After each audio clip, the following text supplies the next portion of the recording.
Hello everybody, I am a guy who likes games, and today I'm going to be reviewing the Marvel Legends Juggernaut Wave Deadpool. Before I start the actual main part of the review, I would like to thank Instant Surreals for giving me this figure. I met him over the weekend for the first time, and this is what he brought me. He brought me this figure. It is incredible. Thank you, Mateo. I will pin his channel in the comments. Now that we have that out of the way, I'm going to start with accessories. Let's start with the main accessories first. So, for those of you who know Deadpool, you will know that he has his classic 2 katanas and his 2 guns. And those parts for this figure were done incredibly. They got the details spot on. So I'm going to start with the swords. On one of the swords I have a piece of sticky tack because in his which hand was it? His right hand, from our view, his left hand, the sword will not stay in place. So I had to use sticky tack to get it to stay. So here are his swords. They're very nicely detailed right here. You can see that. They're very well detailed, and the rest of the blade is just a bent piece of plastic, but it is done incredibly. I am extremely fond of the way they did the swords. Nothing special, but I am just very fond of it. After that, we have his 2 guns that he came with in him, except Venom Pool. But then again, that's Venom Pool, so these are also done incredibly well. Oh, there goes one of them. Well, I feel like one is better. They're done very good. They have some detail, minimal, but it's still greatly appreciated from people like me. And then last but not least, we have, well, kind of is least, very, very small. Last but not least, we have the knife. Just a little knife. Nothing special. Okay, those were the main accessories. Now let's get to the, random stuff. I'm going to start with an extra head. Usually an extra head comes with most Marvel Legends, but this one I find funny. Yep, rolled out of my hand, sorry.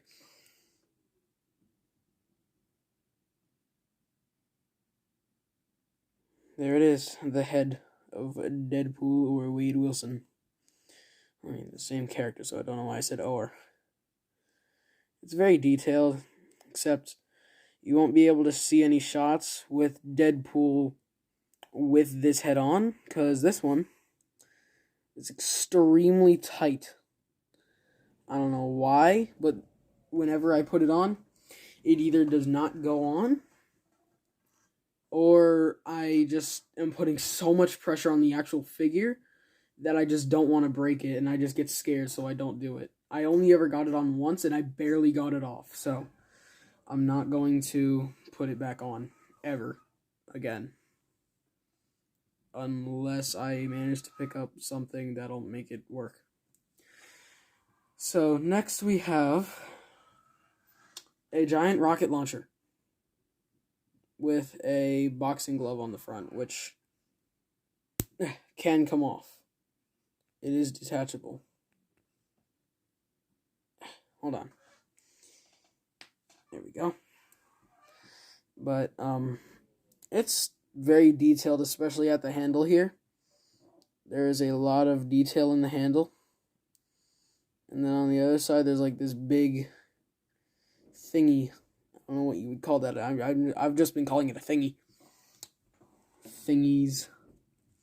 And then we have this gigantic hyper beam rifle. That's just what I call it, a hyper beam rifle, because that's what it looks like, some sort of hyper beam rifle. Or it could just be a railgun. Doesn't actually say on the box what this is supposed to be, but I like it. It's like an assault rifle thing. So, with that out of the way, I am going to now show articulation. because I don't know what to do next.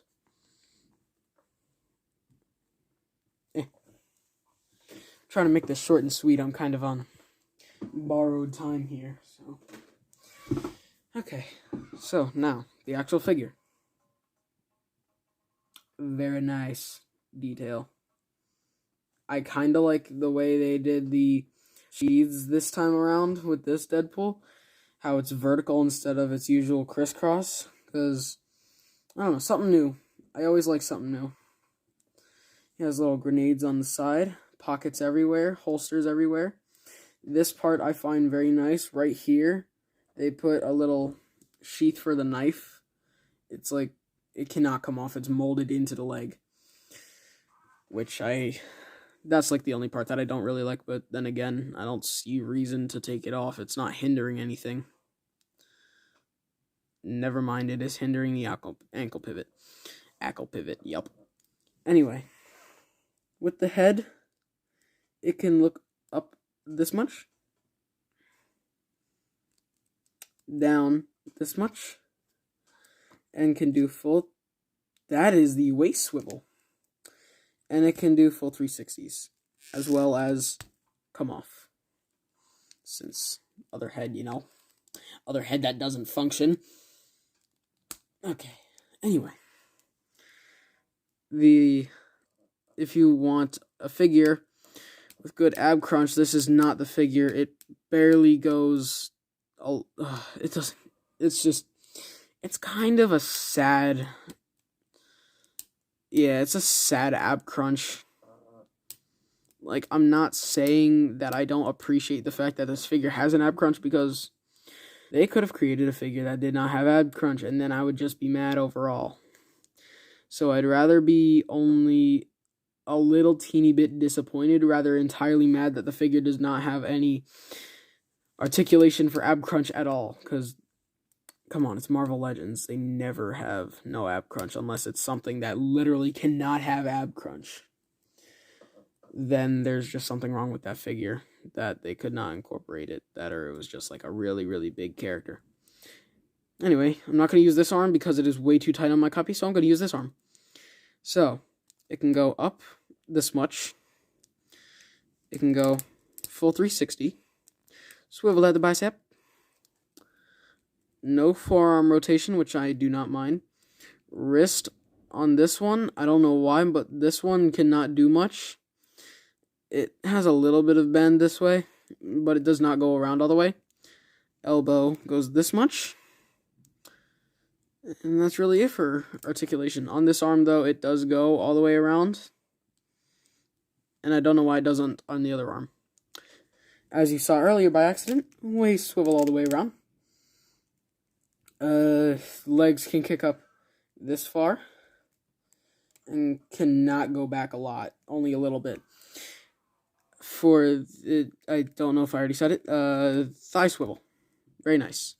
Shin swivel, do not care for it, but hey, it is what it is. What would you call this? Off-center ankle pivot. I'm not a fan of this. I prefer normal ankle pivot where it just goes straight out. Can go back this far. Can go up this far. It is slightly hindered by the shin armor. I know it looks like it does not hinder it, but it certainly does. Knee bend. A lot of knee bend. We like a lot of knee bend. And that's pretty much it for the articulation. Overall, I think it's a really good figure. I would give it probably a 9 out of 10. If you like Deadpool and have been looking for a really, really good figure, this one was like $70, $75 on Amazon. But if you're lucky enough to find it at your local toy store, it's only like $15 to $40. But yeah, I highly recommend this figure. And if you're a fan of Deadpool, definitely get it. Anyway, I am a guy who likes games, and I will see you in the next review. Bye-bye.